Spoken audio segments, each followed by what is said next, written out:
सभी को नमस्कार। आशा करती हूँ कि सभी अच्छे होंगे। हम अपनी प्रश्नोत्तरी में आदिकाल के प्रश्नों की श्रृंखला लेकर आए हैं। हम अपने प्रश्नों की शुरुआत करते हैं। प्रश्न नंबर पहला, हिंदी साहित्य के इतिहास का प्रथम लेखक कौन है? हिंदी साहित्य के इतिहास का जो प्रथम लेखक है वो है हमारे गारसा द तासी। अगला प्रश्न है, काशी नागरी प्रचारणी सभा द्वारा हिंदी साहित्य का वृहद इतिहास कितने खंडों में प्रकाशित किया गया? तो ये हमारा कितने खंडों में प्रकाशित किया गया है? 18। अगला प्रश्न है, हिंदी साहित्य की भूमिका ग्रंथ का लेखक कौन है? तो हिंदी साहित्य की भूमिका जो ग्रंथ है उसका लेखक है हजारी प्रसाद द्विवेदी जी। अगला प्रश्न है, हिंदी साहित्य के इतिहास लेखन की परंपरा में मिश्र बंधुओं ने किस ग्रंथ द्वारा अपना महत्वपूर्ण योगदान दिया? तो इनका एक ग्रंथ था जो इन्होंने लिखा था, वो था मिश्र बंधु विनोद।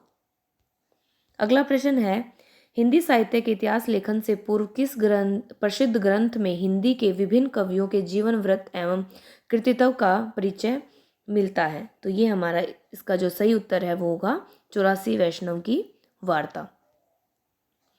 अगला प्रश्न है, आचार्य रामचंद्र शुक्ल का इतिहास ग्रंथ हिंदी साहित्य का इतिहास स्वतंत्र पुस्तक से पूर्व किस रूप में प्रकाशित हुआ था? तो ये हुआ था हमारा हिंदी शब्द सागर की भूमिका। अगला प्रश्न है, the modern vernacular literature of Hindustan का लेखक कौन है?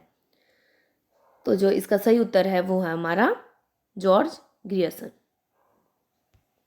अगला प्रश्न है, हिंदी साहित्य इतिहास की परंपरा में सर्वोच्च स्थान किस लेखक को मिला? किस लेखक को मिला है सर्वोच्च स्थान? रामचंद्र शुक्ल को। अगला प्रश्न है, गारसा दत्तासी ने इस्तवार दलालित्रेतुर एंदुली हिंदुस्तानी ग्रंथ की रचना किस भाषा में की? तो इनकी रचना इन्होंने की है फ्रेंच भाषा में।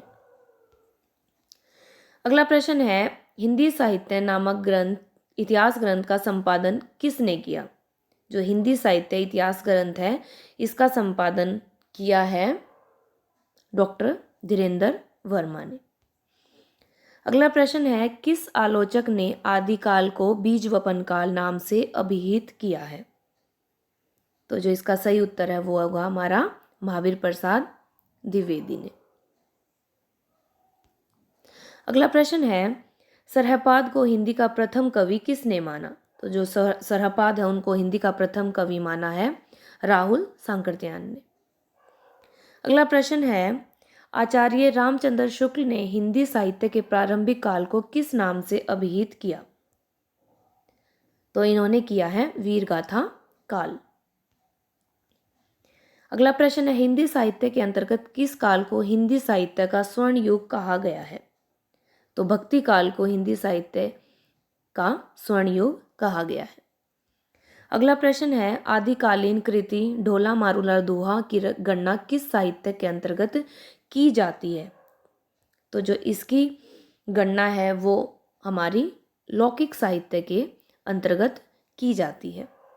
अगला प्रश्न है, आदिकाल के अंतर्गत सरहपा लुइपा सबरपा आदि कवि किस साहित्य से संबंध है? तो जो इसका सही उत्तर है वो हमारा होगा सिद्ध साहित्य। अगला प्रश्न है, आचार्य रामचंद्र शुक्ल के अनुसार हिंदी का प्रथम महाकाव्य कौन सा है? तो शुक्ल के अनुसार जो हिंदी का प्रथम महाकाव्य है वो है पृथ्वीराज रासो। इसकी जो रचना है वो की थी चंद्रबरदाई ने। आदिकाल की रूढ़ियों परंपराओं और प्रवृत्तियों को समझने में किस पुस्तक से सहायता मिलती है? तो जो इसका सही उत्तर है वो होगा हमारा प्राकृत पेंगलम। अगला प्रश्न है, पृथ्वीराज रासो का रचयिता किसे माना जाता है? पृथ्वीराज रासो का जो रचयिता है वो चंद्रबरदाई जी को माना जाता है। अगला प्रश्न है, रासो काव्य परंपरा में गेय काव्य कौन सा है? रासो काव्य परंपरा में जो गेय काव्य है वो है बीसलदेव रासो ग्रंथ।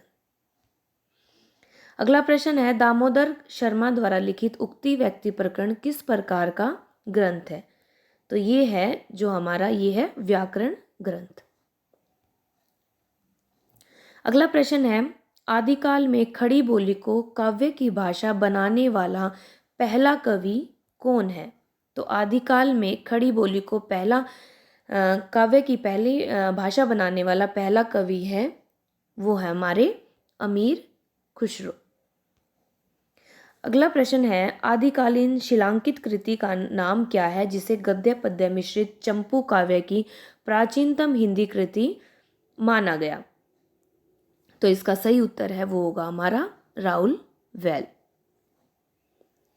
अगला प्रश्न है, अमीर खुसरो किस तरह की रचनाओं के लिए प्रसिद्ध रहे हैं? अमीर खुसरो पहेलियां, मुकरियों के लिए प्रसिद्ध रहे हैं। अगला प्रश्न है, आदिकालीन साहित्य में वीर रस की रचनाओं में किस शैली का प्रयोग किया गया है?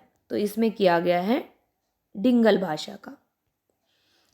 अगला प्रश्न है, आदिकाल के किस पंथ से भक्ति काल के संत मत का विकास हुआ? तो जो इसका सही उत्तर है वो होगा हमारा नाथ पंथ से। अगला प्रश्न है, डॉक्टर रामकुमार वर्मा ने आदिकाल का नामांकन किस रूप में किया?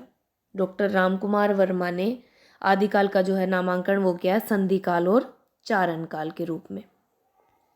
अगला प्रश्न है, नाथ संप्रदाय के प्रवर्तक कौन है? नाथ संप्रदाय के प्रवर्तक है हमारे गोरखनाथ।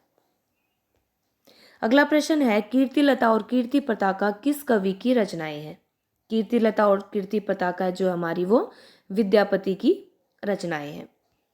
अगला प्रश्न है, 10वीं से 14वीं शताब्दी का काल जिसे हिंदी का आदिकाल कहते हैं, भाषा की दृष्टि से अपभ्रंश का ही बढ़ाव है, यह कथन किस लेखक का है? यह कथन है आचार्य हजारी प्रसाद द्विवेदी जी का। अगला प्रश्न है, आदिकाल को चारण काल की संज्ञा देने वाले विद्वान कौन थे? जो आदिकाल है उसको चारण काल की संज्ञा देने वाले विद्वान थे जॉर्ज ग्रियर्सन। अगला प्रश्न है, सिद्ध साहित्य के अंतर्गत सिद्धों की संख्या कितनी मानी गई है? तो इनकी जो कुल संख्या है वो मानी गई है 84। अगला प्रश्न है, जैन साहित्य की रास परंपरा के प्रथम ग्रंथ भरतेश्वर बाहुबली रास का रचनाकार कौन है? तो जो इनके रचनाकार है वो है शालिभद्र सूरी। अगला प्रश्न है, शिव सिंह सेंगर ने किस कवि को हिंदी का प्रथम कवि माना है? तो इन्होंने माना है पुष्य कवि पुंड को। अगला प्रश्न है, जय मयंक जस चंद्रिका की रचना किस कवि ने की है? तो जो इसकी रचना है वो की है मधुकर कवि ने। अगला प्रश्न है, भरथरी जलंधी पाव किस साहित्य से संबंध है? तो ये कवि है जो है हमारे, इनका जो संबंध है वो है नाथ साहित्य से। अगला प्रश्न है, आदिकाल के अंतर्गत किस साहित्य की प्रमाणिकता संदिग्ध मानी गई है? तो जो इसका सही उत्तर है वो होगा हमारा रासो साहित्य, जिसकी प्रमाणिकता संदिग्ध मानी गई है। अगला प्रश्न है, आचार्य हजारी प्रसाद द्विवेदी ने गाथा को किस भाषा का मुख्य छंद माना है? तो इसका सही उत्तर होगा प्राकृत भाषा। अगला प्रश्न है, वर्ण रत्नाकर किस प्रकार की कृति है? जो वर्ण रत्नाकर है वो हमारी गद्य की कृति है।